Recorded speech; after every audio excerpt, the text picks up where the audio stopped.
Ayan, gusto magpaturo yung kasama ko kung paano daw ang pag-layout ng walling. So, ito ipakikita ko sa kanya kung paano. Hanggang dito hanggang dyan sa ubos. Pakita lang natin kung paano ang pag-layout para maintindihan niya. So, tignan natin. Isa. Palapit para makita nila. At para makita mo kung paano. Oh. So, gusto isang ligot nga kung paano daw pag-layout.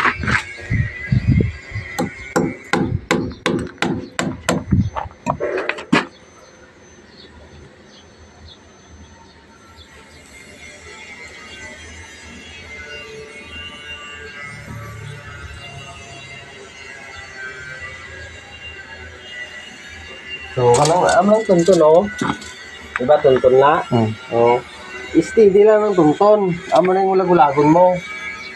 Karing, isang ano oh. I-adjust mo na kung pila. Halimbawa, dire. 2cm, kuhaan mo na sang 2cm na sa mellow black.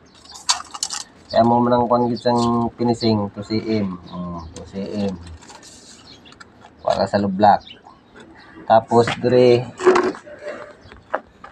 Sukaton mo na yung tuntun niya, may linsa.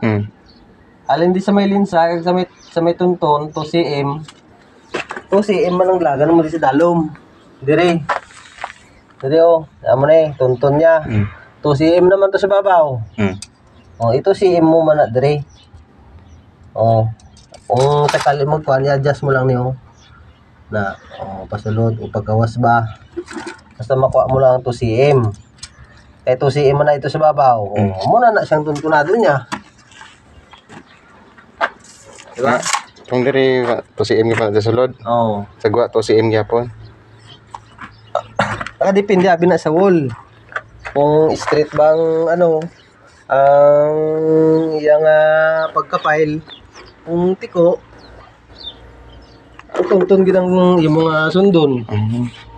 Ari gidang bagga kay bagga. Oy, kung sakali nga iwi ning piling. Pero kung straight man lang, okay lang. Kung straight, medyo okay. Kaya mo gidang importante, dapat may hulog gid na siya, madriho na. May sobra gid siya. Oo. Siya.